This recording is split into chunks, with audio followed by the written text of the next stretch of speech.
Hi there. In this video, I want to outline for you what's called the abuse cycle. Now, there are many variations on this cycle online, but it was originally developed by Lenore Walker, who pioneered survivor therapy for women in abusive marriages back in the 70s. And so the basic cycle goes like this.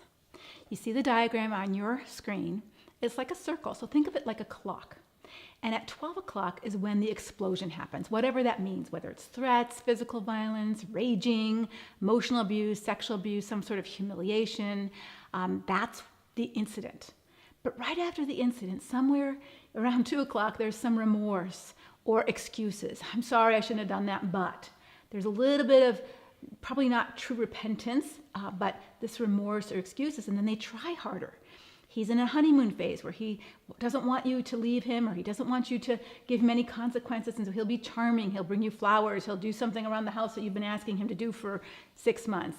He'll make promises. I promise I'll call the counselor. I promise I'll go to church. Whatever he's doing that you liked about him in the first place, you're starting to see that man again, the man that you really fell in love with, and so that's what you see at the 4 o'clock time of the clock. And then something starts to change and you start to see this tension building around 6 o'clock on the clock. He's agitated, he's moody, he gets blaming and critical. You can just feel it. You can feel the vibes in the house changing. You know what that feels like, okay? And what typically Christian women do is you try harder to calm him down, to soothe him, to placate him. Or some women actually get really anxious in that tension building stage, and they might even push his buttons to provoke the incident. Not that it's your fault, but it's just so hard to live through that tension building stage. It's almost easier to get it over with and move back to the honeymoon stage. And so this is the cycle, and I want you to see it goes round and round and round and round. And so I'm going to give you some questions that I want you to think about as you look at this cycle. So 2 mistakes women and even well-meaning people helpers make is mistaking the honeymoon phase, that 4 o'clock time, for repentance and real change. The honeymoon phase is not change. It's just a calm phase in the storm of your destructive relationship. It's like the eye of the storm. So now I want you to look for the patterns in your cycle. First, I want you to think about the first time the explosion phase happened in your marriage. Was it right at the beginning? For many women it is. Or sometimes it's for when you first got pregnant. What happened? What happened verbally and physically, sexually? Was there humiliation, threats, raging? What happened? Then try to remember what happened next the first time. Maybe he was a little sheepish, remorseful, or had some excuses as to why he behaved that way, and turned back into the loving man you thought you married. And then what? Eventually there was tension building and another explosion. Okay, now I want you to think back to the last time the explosive incident happened. Write that one down in detail. Notice what the tension building stage looked like, and what did you do? Did you placate? Shut down? Avoid? After this latest incident, was there also again a honeymoon phase where things got better? He was acting loving again, or at least trying to. Now I want you to think of 2 more times. In your history of being with this person, what was the worst time? The worst explosive incident in your marriage? The worst betrayal? The worst deception? Write it down. Everything that was said and done. What happened? How did it make you feel? And then what happened afterwards? Did you see the excuses, the charmer pop back out? And now when you're finished with the worst one, I want you to write what a typical incident looks like. Now I know this is going to take you some time, so actually turn off the video and do that work, and then come back and for the rest. Okay, we're going to look at the first time, the last time, the worst time, and a typical time.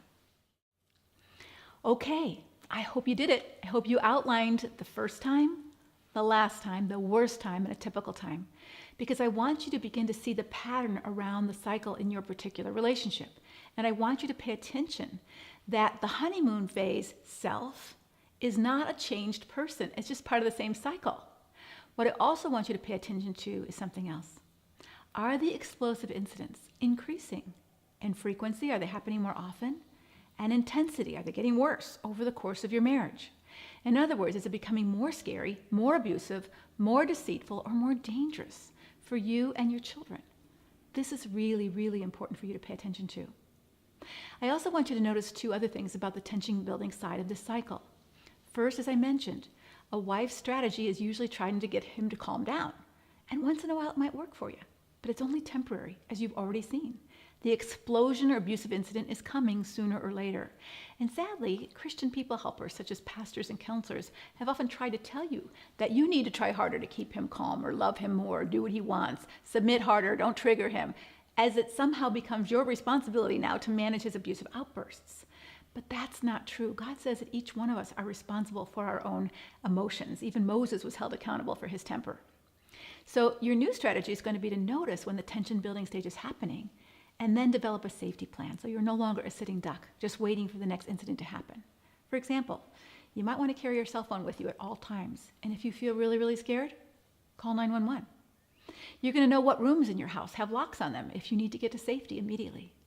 If there have been incidents of physical abuse, you're going to pre-plan how you might communicate with your neighbors that you need them to call 911 for you, like texting them for help, or blinking on and off your bedroom lights, or some other way that you've thought of ahead of time to get help for yourself.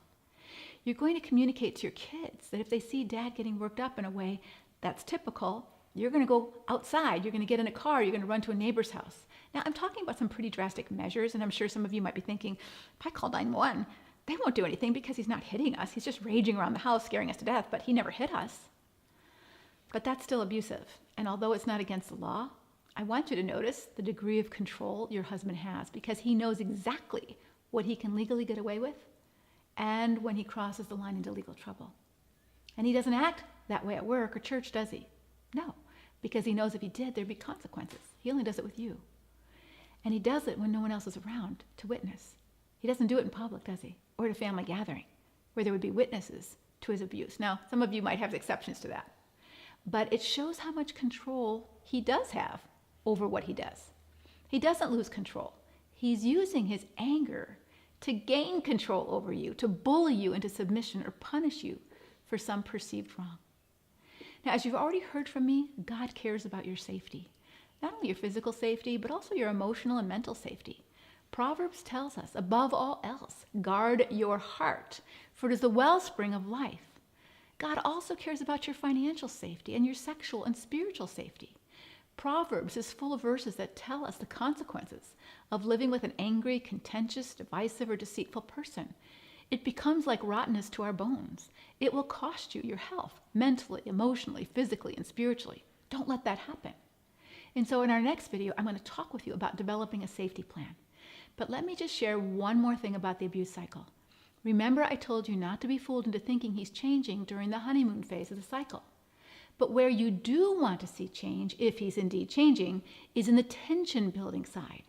What you want to see are two things so that you can discern if he's really changing, so that he can stop abusing or lying or cheating or whatever he's been doing.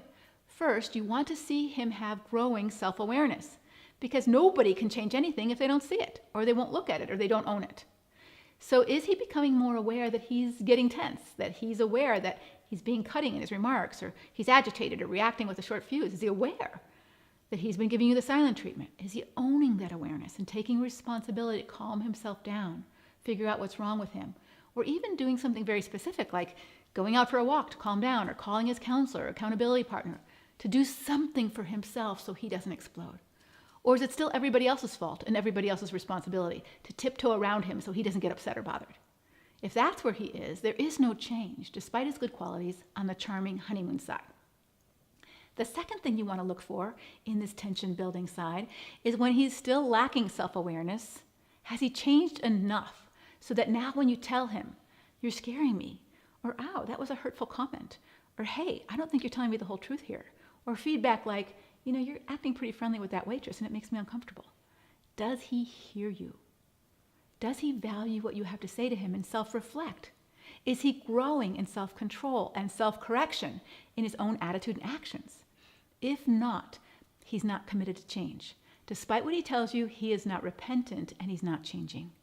Remember, words mean very little without matching actions.